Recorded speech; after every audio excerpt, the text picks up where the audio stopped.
জয় শ্রীকৃষ্ণ। আগামীকাল বিপত্তারিণী পূজা।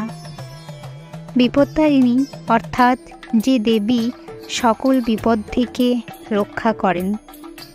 সকল দেবদেবীর পূজা অর্চনা এবং ব্রত পালন মানুষকে মানসিক শান্তি দেওয়ার পাশাপাশি সকল বিপদ থেকে এবং সংসারের অমঙ্গল থেকে বাঁচাতে পারে। আষাঢ় মাসের রথযাত্রা থেকে উল্টো রথের মধ্যে যে শনিবার ও মঙ্গলবার পড়ে সেই দিনগুলিতেই বিপত্তারিণী ব্রত পালন করা হয়। হিন্দু ধর্মে বিপত্তারিণী ব্রতের গুরুত্ব অনেক। দেবী দুর্গা 108 অবতারের অন্যতম এবং দেবী সংকটনাশিনীর একটি রূপ মা বিপত্তারিণী। বিশ্বাস অনুযায়ী ভক্তি মনে এই পুজো করলে যে কোনো বিপদ থেকে রক্ষা পাওয়া যায়। হিন্দু ধর্মাবলম্বীরা মূলত বিপদ থেকে উদ্ধার পাওয়ার জন্য এই দেবীর পুজো করেন। সংসারের সব বিপদ দূর করতে হিন্দু মহিলারা এই ব্রত পালন করে থাকেন। এই পুজোর একটা বিশেষ নিয়ম হলো সব কিছু 13টি করে উৎসর্গ করতে হয় দেবীকে। এই পূজার সবচেয়ে গুরুত্বপূর্ণ বিষয় হলো লাল সুতোর ডোরের সাথে 13টি গিট দিয়ে তার মধ্যে দুর্বা ঘাস লাগানো, যা প্রতিটি বাচ্চা থেকে বড় সকলের বিশ্বাস ও ভরসা জড়িয়ে থাকে। গ্রাম বাংলার পাশাপাশি উড়িষ্যার আশেপাশের গ্রামেগঞ্জে বিপত্তারিণী পূজা বিশেষভাবে জনপ্রিয়। বিভিন্ন মন্দির এবং থানে এই বিপত্তারিণী ব্রত পালন করা হয়, আর সেখানে বাড়ির মা ও বোনেরা উপবাস পালন করে এই ব্রত পালন করে থাকেন। বিপত্তারিণী পূজার প্রয়োজনীয় উপকরণ: 13 রকমের ফুল, 13 রকমের ফল, 13টি পান, 13টি সুপারি, 13 গাছা লাল সুতোতে 13টি দুর্বা ঘাস সহযোগে 13টি গিট বেঁধে ডোর তৈরি করা, শীষসহ ডাব, আমের পল্লব, পূজার জন্য ফুল, ধূপ, ধূনা, শঙ্খ, প্রদীপ, পূজার থালা, ভোগ অথবা নৈবেদ্য হিসেবে 13টি লুচি, 13টি পৈতে, 13টি লবঙ্গ, 13টি ছোট এলাচ, 13টি বড় এলাচ, পূজা শেষে পুরোহিতকে দেওয়ার জন্য যথাসাধ্য দক্ষিণা ইত্যাদি। বিপত্তারিণী পূজা বিধি: এই পূজা মূলত মহিলারা রথযাত্রা ও পুনর্যাত্রার মাঝের শনিবার ও মঙ্গলবারে উপবাস থেকে দেবীর পূজা অর্চনায় অংশগ্রহণ করেন। এই ব্রত পালনে মহিলাদের অবশ্যই আলতা এবং সিঁদুর পরা বাঞ্ছনীয়।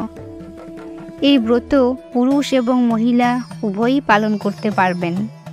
তাছাড়া আমিষ খাবার খাওয়ার পাশাপাশি অ্যালকোহল এবং অন্যান্য নেশাজাতীয় জিনিস কিন্তু এড়িয়ে চলতে হবে। ব্রত পালনকারী ব্যক্তি ফল এবং জল খেতে পারেন।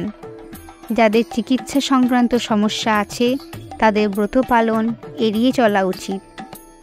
মনস্কামনা পূর্ণ করতে হাতে লাল সুতোর ধাগা ধারণ করা হয় এবং সকল বিপদ থেকে রক্ষা করবে বলে এমনটাই বিশ্বাস করা হয়।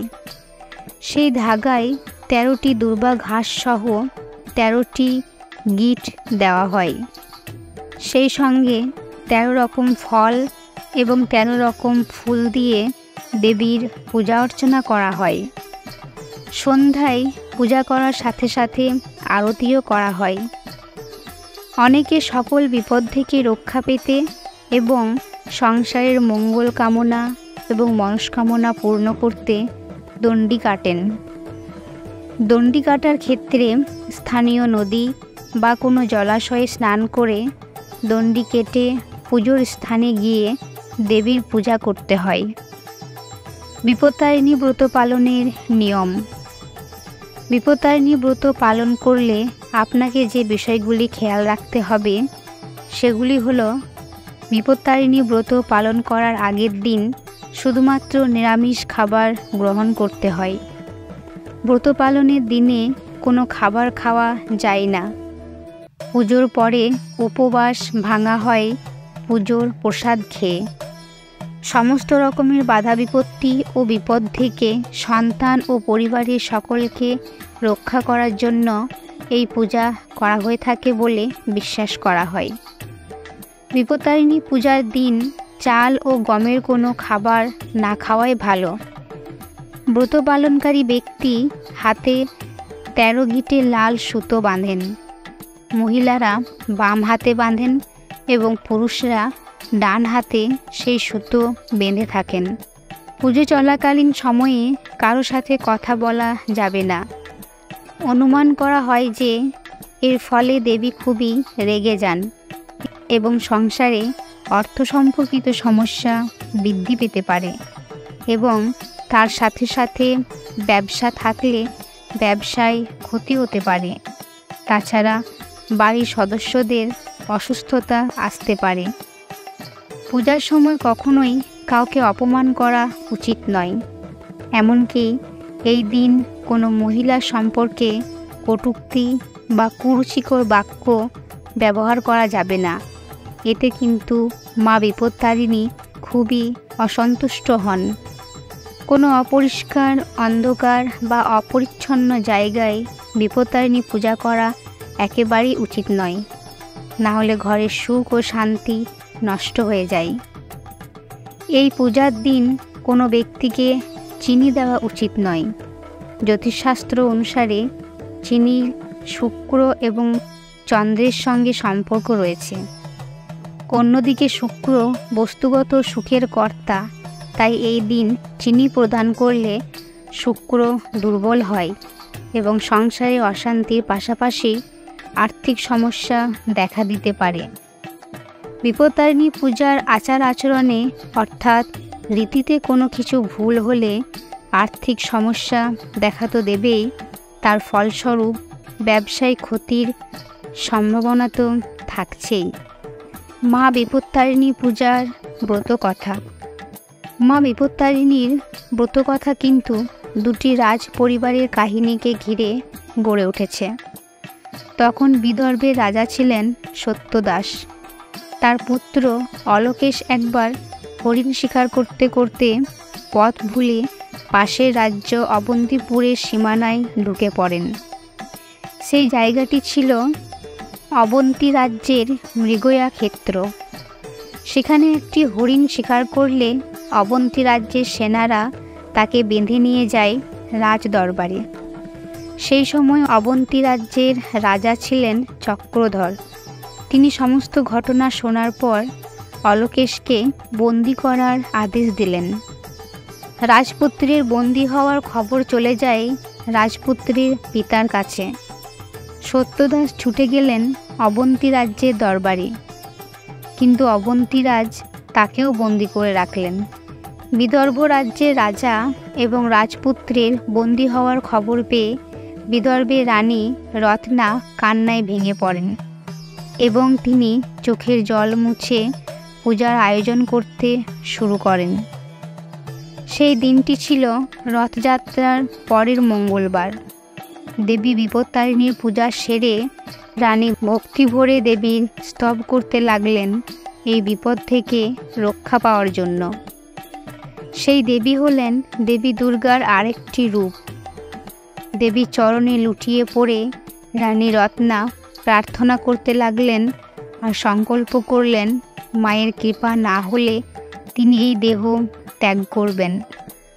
দেবীর চরণে লুটিয়ে পড়ে রানী রত্না প্রার্থনা করতে লাগলেন আর সংকল্প করলেন মায়ের কৃপা না হলে তিনি এই দেহ ত্যাগ করবেন। একদিক থেকে স্ত্রী এবং অন্য দিক থেকে মায়ের এই কাতর প্রার্থনা শুনলেন দেবী। সেই রাতেই দেবী বিপত্তারিণী অবন্তীরাজ চক্রধরকে স্বপ্ন দিয়ে বললেন যে, তুমি আমার ভক্তকে বন্দি করে রেখেছ দেখে আমি কষ্ট পাচ্ছি, এখনই তাদের মুক্তি দাও। এই স্বপ্ন পেয়ে অবন্তীরাজ তখনই বিদর্ভরাজ সত্যদাস এবং তার পুত্র অলোকেশকে মুক্তি দিলেন। সেই সঙ্গে নিজের মেয়ের সঙ্গে অলোকেশের বিবাহের প্রস্তাব দিলেন। এভাবেই দুই রাজ্য আত্মীয়তায় বাঁধা পড়ল, আর এভাবেই দেবীর প্রসাদ লাভ করে শান্তি ফিরল উভয় রাজ্যে।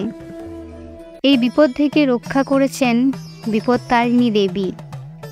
বিদর্ভের রানী রত্নার এই ব্রতকথা স্মরণ করে আজও গ্রাম বাংলার ঘরে ঘরে মহিলারা সংসারের সমস্ত বিপদ কাটিয়ে উঠতে এবং স্বামী ও সন্তানদের সুরক্ষা করতে, সংসারে শান্তি ফিরিয়ে আনতে দেবী বিপত্তারিণীর পূজা করে থাকেন ভক্তি ও নিষ্ঠা ভরে। মা বিপত্তারিণীর রূপ। দেবদেবীদের রূপ দেখেই সেই দেবদেবীকে চিহ্নিত করা হয় এবং তাকে সেইভাবেই ডাকা হয়। বিপত্তারিণী আসলে দেবী দুর্গা বা কালীর একটি রূপ। দুর্গার মতোই তিনি হলেন সিংহবাহিনী, তবে কোথাও তিনি রক্তবর্ণা, আবার কোথাও তিনি কালীর মতো কৃষ্ণবর্ণা। তার 4টি হাতে খড়গ রয়েছে, ত্রিশূল ও বরাভয় মুদ্রা রয়েছে। অনেক ভক্তগণ মনে করেন মা বিপত্তারিণী আসলে বাংলার একটি লৌকিক দেবী। তবে মার্কণ্ডেয় মুনি প্রথম বিপত্তারিণী ব্রত কথা প্রচার করেন। সাধারণত গ্রামাঞ্চলে বিপত্তারিণী পূজা 4 দিন ধরে পালিত হয় এবং সেখানে প্রথম দিনে দেবীর আরাধনা করা হয় এবং মেয়েরা দণ্ডি কেটে এখানে মানত পূরণ করেন। ব্রাহ্মণ পুরোহিতরা আমের পল্লব সহ ঘট স্থাপন করেন। নাম গোত্র সহযোগে পূজা দেন বাঙালি মেয়েরা। পূজার ঘরে শোনা যায় বিপত্তারিণী ব্রত কথা, যা এই পূজার অন্যতম একটি অংশ বিশেষ। খুব ধুমধাম করে চলে এই পূজা উদযাপন। 2 রাত ধরে বাংলা লোকগান, ভজন ও কীর্তন অনুষ্ঠিত হয়, আর চতুর্থ দিনে দেবীর নিরঞ্জন অর্থাৎ বিসর্জন হয়ে যায়। বিপত্তারিণী পূজা উপলক্ষে মহিলাদের সাধারণত উপবাস করে থাকতে হয়। প্রথা অনুযায়ী তারা হাতে এই লাল সুতো, দুর্বা ঘাসসহ পরিধান করেন, যা কিনা বিপদ থেকে রক্ষা করার প্রতীক হিসেবে মনে করা হয়। লাল সুতোর এই বিষয়টি বিপত্তারিণী পূজার সাথে বিশেষভাবে সম্পর্কিত। যে কোনো মহিলা অথবা পুরুষ যে কেউ এই ব্রত পালন করতে পারেন, তবে একবার যদি এই ব্রত পালন করেন তাহলে কমপক্ষে 3 বছর পর পর উপবাস থেকে ব্রত পালন করার কথা বলা হয়েছে। যারা যারা এই ব্রত পালন করেন তারা সমস্ত নিয়ম মেনে এই বিপত্তারিণী ব্রত পালন করুন এবং মা বিপত্তারিণীর কৃপায় পরিবারের সকলে ভালো থাকুন, সুস্থ থাকুন। জয় মা বিপত্তারিণী, জয় শ্রীকৃষ্ণা, রাধে রাধে।